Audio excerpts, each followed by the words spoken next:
The isolation. From the very beginning of my life, I was isolated from, and kept far away from extended family members. My grandparents on my mother's side would only come to visit us maybe once a year, if that. My mother was the youngest of 5 children, and her brothers and sisters would only come to visit us every few years throughout my life. My father had no family that he kept in touch with. Anytime anyone would come to visit, my mother would go on a cleaning frenzy, obsessively trying to get the house as clean as possible.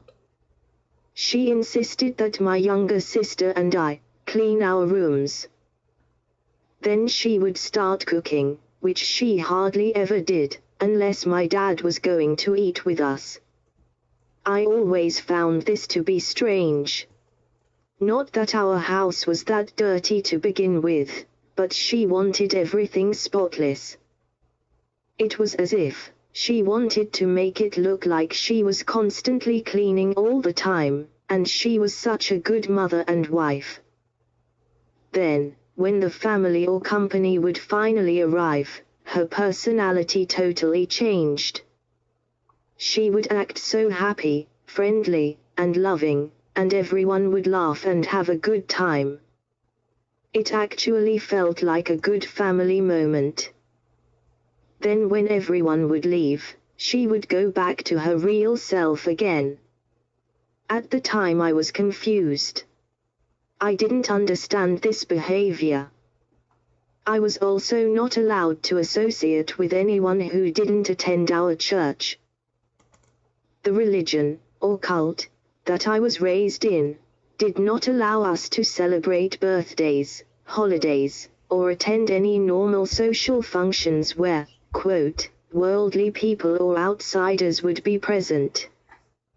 So any time I would be at school, and there would be a holiday party, I would have to go to another room and read, or do school work, while the other kids got to have fun and enjoy the festivities.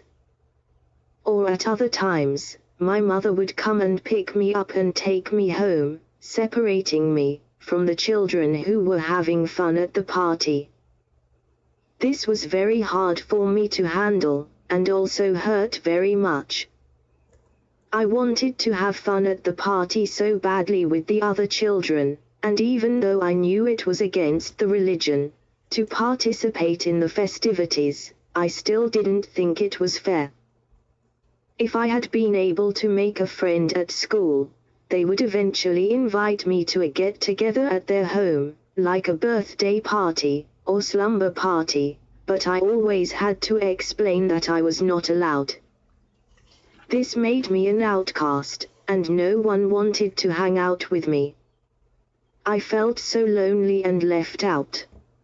It really hurt a lot, and I really didn't understand why God, or my parents, didn't want me to have fun with the other kids. Because of my father's job, we moved around a lot. We would be in a place for a few months, I would be enrolled in school, and if I was lucky I would make one friend, then we would move again, and again, and again. I remember when I was in 3rd grade, we moved 4 times. Finally, we moved to a town when I was in 4th grade. We stayed in that town longer than we had in any other town that I could remember. Then when I got to 6th grade, my father talked about moving again. I begged him not to make us move again. I had a couple of friends and life wasn't great, but it was okay, and I was tired of being pulled out of school and moved to another town. So he and my mother talked it over, and agreed not to move, that he would just go alone, and work out of town. This turned out to be good in some ways, but really bad in other ways. If my father was working out of town, my mother would hardly ever cook any meals. I would have to make all my own meals. I mostly ate sandwiches, canned foods, or junk foods. So that meant no sitting at the table together as a family and eating together, like we usually did when my father was home, which meant more isolation. I don't remember how it happened, but we went from all watching TV in the living room, to each of us having our own little TVs in our bedrooms. So anytime I wanted to watch TV, I would just go to my room, shut the door, and watch TV alone. I would be in my room for countless hours every day all alone. I was socially isolated from extended family members, children at school, and even just the general public. This made me feel very lonely and alone. I remember asking my mother, many times, if we could go together shopping, or just do anything outside of the house, and she never wanted to. The only time we got to go anywhere was when we went to church. I tried to make friends with a few kids at church who were around my age, and a few of us would hang out and talk while at church, but it was mostly about church topics, and I had little to no interest in the religion. I mostly went because I had no choice. All this isolation made me feel constant loneliness, and in my teen years, depression. I was being rejected and abused by my mother and classmates at school. I was made fun of because of the religious rules I was forced to follow. Now that I have started to heal, and am looking into what was happening to me, I have learned that this was psychological assault. I began to question why I was so alone.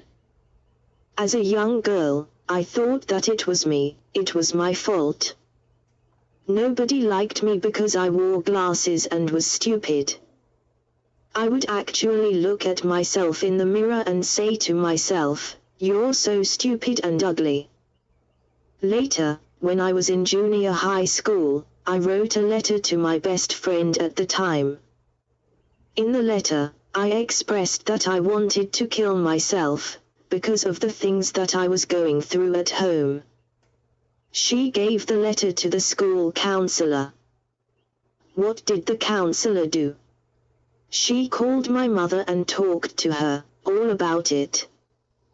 I was called into the counselor's office, and when she questioned me about the letter, I was so ashamed and embarrassed that I lied and said that it was just a joke. The counselor scolded me, saying that it wasn't funny to joke about killing yourself.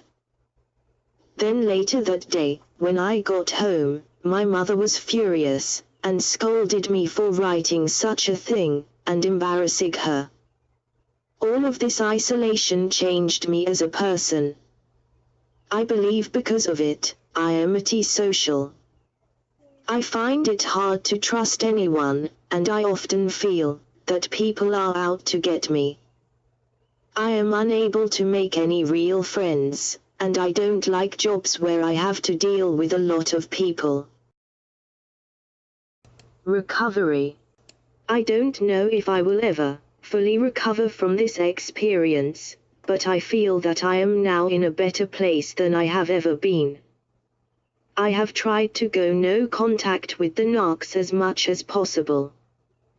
I even moved to another town to get away from them, but they still contact me.